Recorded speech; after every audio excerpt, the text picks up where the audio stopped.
Hello friends, welcome to my YouTube channel. मैं मुहसिबा खान और आप देख रहे हैं स्टडी स्पार्क्स। कल की प्रीवियस क्लास में हमने टाइम एंड मोशन के बारे में जाना था, गति एवं समय के बारे में। आज हम स्टार्ट कर रहे हैं स्टार्स एंड सोलर सिस्टम, तारे और सौर मंडल। ठीक है, सबसे पहले तो हम जान लेते हैं कि खगोलीय पिंड क्या होते हैं। तो सभी प्राकृतिक पिंड जो कि आकाश में हैं खगोलीय पिंड कहलाते हैं। सभी प्राकृतिक पिंड जो आकाश में हैं वो खगोलीय पिंड कहलाते हैं। बहुत ही बेसिक सी बात थी। अब आ जाते हैं स्टार्स यानी कि तारे। तारे क्या होते हैं, स्टार्स क्या होते हैं। सबसे पहले तो आपने आकाश में तारे देखेंगे तो आपको क्या उनके अंदर रोशनी चमक नज़र आती होगी। तो इसका मतलब क्या है, वो चमकते हैं। और वो चमकेंगे क्यों?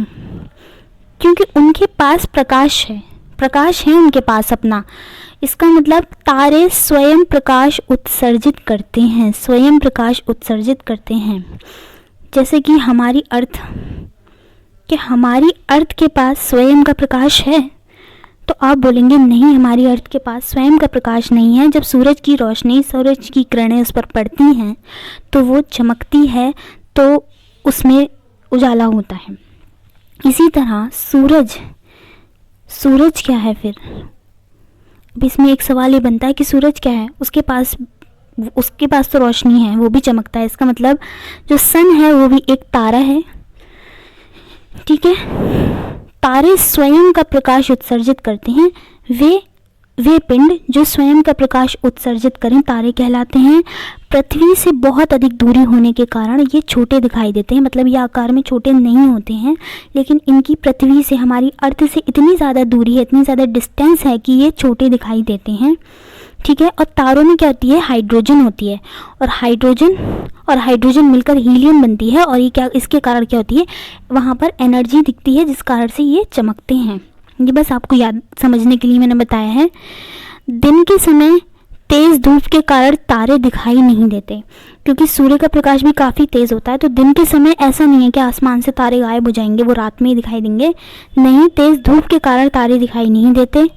पृथ्वी की जो गति है, अच्छा अर्थ की मोशन के बारे में बात कर लेते हैं। सबसे पहले अर्थ की मोशन कैसी होती है, कौन सी दिशा से कौन सी दिशा में होती है। तो अर्थ की जो गति है, पृथ्वी की जो गति है वो वेस्ट टू ईस्ट होती है, यानी कि पश्चिम से पूर्व तक होती है, पश्चिम से पूर्व की ओर होती है। अर्थ की जो मोशन है वेस्ट टू ईस्ट। ठीक है, ये आपको याद रखना है।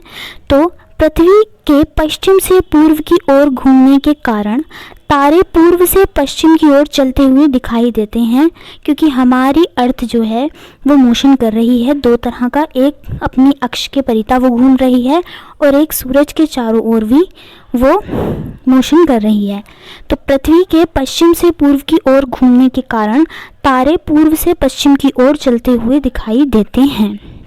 आपने देखा होगा जब ट्रेन, बस या कार में बैठकर जाते हैं तो भी हमें क्या होते हैं, पेड़ दिखाई देते हैं। रास्ता ऐसा लगता है वो पीछे की तरफ जा रहा है, मतलब अपोजिट दिखाई देते हैं। वही चीज़ है ध्रुव तारा। अब ये ध्रुव तारा क्या है, आपने नाम सुना होगा, पोल स्टार। ठीक है, ध्रुव तारा, पोल स्टार। ध्रुव तारा रात में सबसे अधिक चमकने वाला तारा है। इस हर पॉइंट पर आपको नोटिस करना है, रात में सबसे अधिक चमकने वाला तारा कौन सा है, तो ध्रुव तारा है। ध्रुव तारा गति करता हुआ प्रतीत नहीं होता है, गति नहीं करता है, यानी कि बहुत सारे तारे गति करते हुए प्रतीत होंगे जब हम आगे बढ़ेंगे या कैसे भी करेंगे, कोई मोशन करेंगे, क्योंकि ये पृथ्वी के घूर्णन अक्ष के निकट स्थित है और इस प्रकार दिशा खोजने में सहायक है। मतलब दिशा खोजने में भी ये सहायक है। कैसे, ये आपको समझना है। आपने लिए एक छतरी, एक अम्ब्रेला ले ली, ठीक है, इस तरीके से ये आपने ले ली, सही है। अब यहाँ बहुत सारे स्टार्स हैं, ये। अब आप इसको घुमाएंगे तो आपको सब कुछ घूमता हुआ नज़र आएगा, लेकिन यहाँ पर जो पॉइंट होगा, यहाँ पर मतलब छोटे छोटे पॉइंट्स लेंगे, ये आपको घूमता हुआ नज़र नहीं आएगा, घूमता नहीं नज़र आएगा। क्यों? क्योंकि ये इस अम्ब्रेला के एक्सिस पर है, एक तरीके से इसकी अक्ष पर है, इसकी घूर्णन अक्ष पर है। घूर्णन अक्ष क्या होती है पृथ्वी की, जिस उसकी एक घूर्णन अक्ष होती है जिसके परिता वो घूमती है, अपनी अक्ष के परिता मोशन कर रही है, रोटेशनल मोशन कर रही है। प्रीवियस क्लास में आया था, तो यही चीज़ यहाँ पर बताई गई है। तो ये सबसे अच्छा एग्जाम्पल था आपके समझने के लिए। यही बात यहाँ पर बोली गई है कि ध्रुव तारा गति करता हुआ नज़र नहीं आता, क्योंकि ये पृथ्वी की घूर्णन अक्ष के बहुत निकट है, लगभग निकट है, मतलब लगभग घूर्णन अक्ष पर ही स्थित है। इस प्रकार दिशा खोजने में भी सहायक है। इसी प्रकार से यहाँ पर दिशा का भी पता लगाया जा सकता है। बिल्कुल, ये एक्सेस हो जाएगी अर्थ की। अब है सूर्य। सूर्य भी उन तारों में से एक है जो प्रकाश उत्सर्जित करते हैं। ये तो हमें पता ही होना चाहिए कि सूरज क्या है। तो हमारा जो सन है वो एक तारा है और ये क्या करता है, प्रकाश उत्सर्जित करता है और हमारे सौर मंडल का केंद्र है। तो हमारे सौर मंडल का केंद्र क्या है, तो वो सूर्य है। ये भी आपको याद रखना है, हर पॉइंट पर आपको गौर करना है, कहीं से भी क्वेश्चन बन सकता है। सूर्य के बाद पृथ्वी का सबसे नज़दीक तारा, ठीक है, अल्फा सेंचुरी है या अल्फा सेंटोरी है। हिंदी में ऐसे लिखते हैं, अल्फा सेंचुरी हिंदी में, इंग्लिश में सॉरी, अल्फा सेंचुरी, ठीक है। सूर्य के बाद, इसका मतलब यानी कि सूर्य के बाद यानी कि सबसे ज़्यादा अर्थ के नज़दीक कौन सा तारा है, तो वो सूर्य है। सबसे ज़्यादा नज़दीक सूर्य है अर्थ के तारा, ठीक है। पृथ्वी के सबसे ज़्यादा नज़दीक कौन सा तारा है, सूर्य है। सूर्य के बाद कौन है, अल्फा सेंचुरी है, ठीक है। ये पृथ्वी से लगभग इतना, इनको याद रख लेना आप, ठीक है। 3333 ऐसे करके 0 लगा देना है और ये 40 लिख देना है, किलोमीटर की दूरी पर होता है। अल्फा सेंचुरी की दूरी लगभग 4.3 प्रकाश वर्ष है। अब यहाँ पर एक नई चीज़ आ गई है, प्रकाश वर्ष, इसके बारे में भी आएंगे अभी। तो ये अभी आपको फ़िलहाल ये याद रखना है कि सूर्य के सबसे निकटतम तारा कौन सा है, तो वो अर्थ के सबसे निकटतम तारा कौन सा है, तो वो हमारा सन है। सन के बाद कौन सा है, तो अल्फा सेंचुरी है और उसकी अर्थ से लगभग दूरी कितनी है, 4.3 प्रकाश वर्ष है। तारे पृथ्वी से और एक दूसरे से लाखों किलोमीटर की दूरी पर होते हैं, इसीलिए वो छोटे भी दिखाई देते हैं। हमारी अर्थ से तारों की डिस्टेंस बहुत ज़्यादा है, इसीलिए वो छोटे दिखाई देते हैं।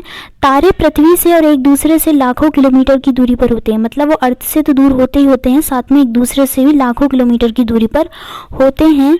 ऐसी बड़ी दूरियों को प्रकाश वर्ष नामक यूनिट यानी इकाई के रूप में मापा जाता है।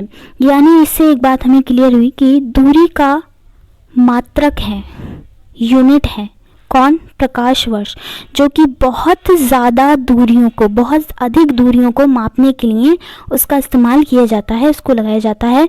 तारे पृथ्वी से और एक दूसरे से बहुत दूर हैं।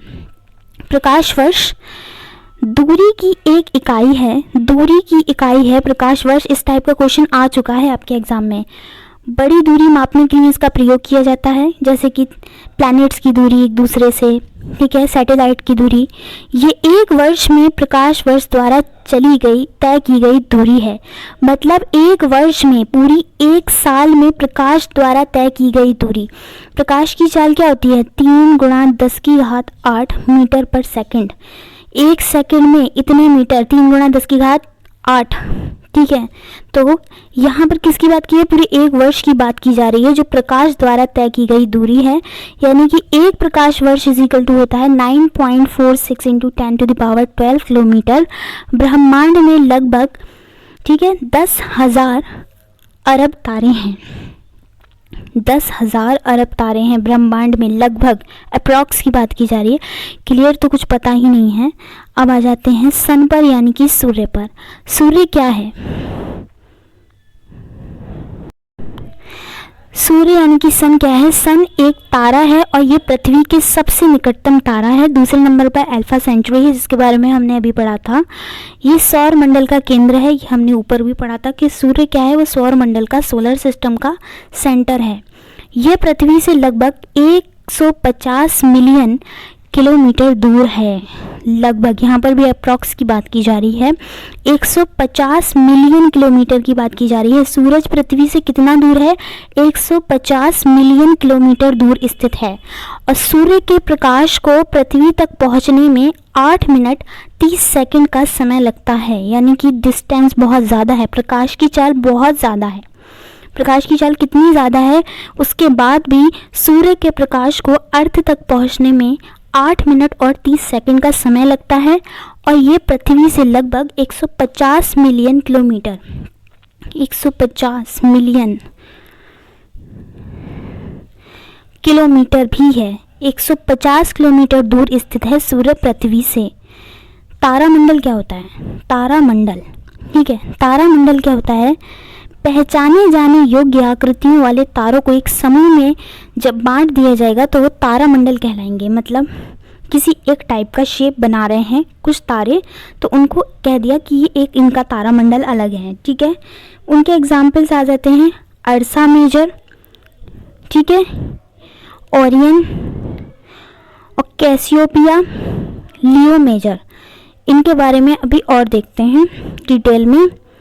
अर्सा मेजर, इसे बिग डिपर, ग्रेट बियर या सप्तर्षि के नाम से भी जाना जाता है। इसके नामों को आपको याद रखना है। बियर से मतलब ये थोड़ी सी भालू जैसी स्ट्रक्चर भी बनती है, अगर उन तारों को मिलाया जाए तो बनती है, इसीलिए इसको इस नामों से जाना जाता है। गर्मी के दौरान सबसे प्रसिद्ध तारामंडलों में से एक है। इस तारामंडल में 7 प्रमुख तारे हैं। तारों के समूह को ही तो तारामंडल कहा जा रहा है। तो इस तारामंडल में 7 प्रमुख तारे हैं और ये एक बड़ी कलछी या प्रश्न चिन्ह, क्वेश्चन मार्क की तरह दिखाई देते हैं। कलछी के हैंडल में 3 तारे और इसकी कटोरी में 4 तारे, टोटल कितने हो गए? 7 हो गए, ठीक है। कलछी के हैंडल में 3 तारे और इसके कटोरे में 4 तारे होते हैं। इनको आपको बस याद रखना है। एनसीईआरटी में जो स्टेटमेंट दिए रखे हैं वो आपको बस याद रखने हैं। इस तरीके से भी पूछा जा सकता है, कलछी के हैंडल करके भी पूछा जा सकता है। एग्ज़ाम का कोई भरोसा नहीं, कोई लिमिट नहीं है। ओराइन की बात की जाए, ओरियन या ओराइन की बात की जाए, ये एक तारामंडल है। तारामंडल क्या है? तारों का समूह है। उनको उनकी विशेष आकृतियों के आधार पर बांट दिया गया है, तो उसको तारामंडल कहते हैं। और ये कब दिखता है?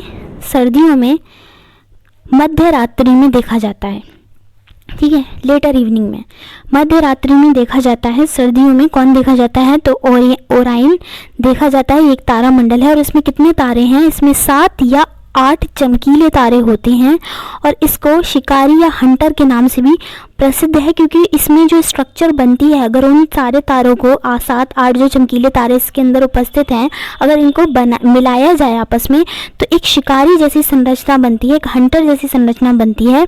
इसीलिए इसको शिकारी या हंटर के नाम से भी ये प्रसिद्ध है। 3 मध्य तारे शिकारी की बेल्ट का प्रतिनिधित्व करते हैं। तीनों जो मध्य तारे हैं, बीच में स्थित जो तारे हैं, वो शिकारी की बेल्ट का प्रतिनिधित्व करते हैं। और जो चार चमकीले तारे हैं वो चतुर्भुज के आकार में व्यवस्थित प्रतीत होते हैं। ऐसा नहीं है कि वहाँ पर कोई शिकारी बना हुआ है। आकाश का सबसे चमकीला तारा सीरियस है, जो ओराइन के पास स्थित है, ठीक है, ओराइन के पास स्थित है। आकाश का सबसे चमकीला तारा क्या है? तो सीरियस है, जो कि ओराइन के पास स्थित है। ये बहुत इंपॉर्टेंट पॉइंट है। आकाश का सबसे चमकीला तारा सीरियस है। काफ़ी सीरियस हो गया, उसमें बहुत ज़्यादा चमक हो गई तारे में, तो वो सीरियस हो गया, आपको याद रखना है इसको। अब आ जाता है कैसियोपिया, ठीक है। कैसियोपिया ये उत्तरी आकाश में एक और प्रमुख तारामंडल है। ये एक तारा नहीं है, ये भी एक तारामंडल है। मतलब तारामंडल क्या है? कई तारों का एक समूह है। उनको उनकी आकृतियों की विशेष पहचान के आधार पर उनको मंडलों में बांट दिया गया है। ये भी सर्दियों में रात के पहले पहर में दिखाई देता है और ये W व M के बिगड़े हुए स्वरूप में दिखाई देता है। यानी कि अगर सही W बनाया जाए तो इस तरीके का होगा। ये कुछ ऐसा भी हो सकता है, ये कुछ ऐसा भी हो सकता है। एम तो ऐसा होता है, तो मतलब एक पहचान के रूप में है। ये कब मिलता है? उत्तरी आकाश में एक और प्रमुख तारामंडल है। ये सर्दियों में रात के पहले पहर में दिखाई देता है और ये सर्दियों में रात के पहले पहर में दिखाई देता है और ये W तथा M के रूप के जैसा दिखता है या उनके बिगड़े हुए स्वरूप के जैसा दिखता है। ये भी आप नोट कर सकते हैं बात को। लियो मेजर क्या है? लियो का मतलब होता है शेर और इसमें 9 तारे शामिल हैं, 9 तारे शामिल हैं। लियो मेजर भी क्या है? एक तारामंडल है। तारों के विशेष पहचान के आधार पर उनको बांटा गया है, उसको तारामंडल कहते हैं। गर्मी में रात के शुरुआती हिस्से में यानी कि शुरुआती पहर में ये भी दिखता है लियो मेजर, ये भी एक तारामंडल है, इसमें 9 तारे हैं, ये सब याद रखना है, ये भी पूछा जा सकता है। द सोलर सिस्टम, सौर मंडल या सोलर सिस्टम। सौर मंडल विभिन्न पिंडों का एक समूह है। सौर मंडल क्या है? विभिन्न पिंडों का एक समूह है जो ग्रेविटेशनल फोर्स द्वारा एक दूसरे से बंधे हुए हैं। बिल्कुल, ग्रेविटेशनल फोर्स के द्वारा ये सारे जो प्लैनेट हैं, ये सारे जो पिंड हैं, वो एक दूसरे से बंधे हुए हैं। सौर मंडल में सूर्य, 8 ग्रह और उनके उपग्रह, यानी कि सूर्य है, 8 ग्रह हैं और उनके सैटेलाइट्स हैं यानी कि उपग्रह हैं, और अन्य छोटे पिंड जैसे कि एस्ट्रॉयड, क्षुद्र ग्रह, धूमकेतु, उल्का या उल्का पिंड, ये सब सौर मंडल के अंदर शामिल हैं। एक परिवार है, सौर परिवार है, सौर मंडल है। सौर मंडल क्या है? विभिन्न पिंडों का एक समूह है जो ग्रेविटेशनल फोर्स द्वारा एक दूसरे से बंधे हुए हैं। सौर मंडल में सूर्य है, 8 ग्रह हैं, 8 ग्रह हैं, उनके उपग्रह हैं, और ग्रह के क्या हैं? उपग्रह हैं, और अन्य छोटे पिंड जैसे कि क्षुद्र ग्रह, धूमकेतु, उल्का एवं उल्का पिंड, ये सब कुछ सौर मंडल के अंदर आपके शामिल हैं। ये आपका आ गया सन, जो कि सौर मंडल का क्या है? केंद्र। ठीक है, सब सन के आगे पीछे चक्कर लगाते हैं, और जो लगाते हैं चक्कर जैसे कि अर्थ है, उनके अपने सैटेलाइट भी हैं। हमारा तो एक ही है, मून है। मरकरी सबसे करीब है, सन के जो सबसे ज़्यादा करीब होगा उस पर गर्मी सबसे ज़्यादा रहेगी। मरकरी, वीनस, अर्थ, मार्स, जुपिटर, जुपिटर सबसे बड़ा है, सैटर्न, यूरेनस एंड नेपच्यून। ये क्रम आपको याद रखना है। आज के लिए इतना ही काफ़ी है, मिलते हैं नेक्स्ट वीडियो में। आई होप आपको आज की क्लास पसंद आई होगी। पसंद आई है तो लाइक कीजिएगा, कमेंट में एक बार बताइएगा कैसी लगी क्लास। चैनल पर नए हैं तो चैनल को सब्सक्राइब कीजिएगा, एंड हाँ, बेल आइकन को प्रेस करना बिल्कुल मत भूलिएगा, ताकि आने वाला कोई भी नया नोटिफिकेशन आप लोगों तक पहुंच सके। मिलते हैं नेक्स्ट वीडियो में, तब तक के लिए गुड बाय।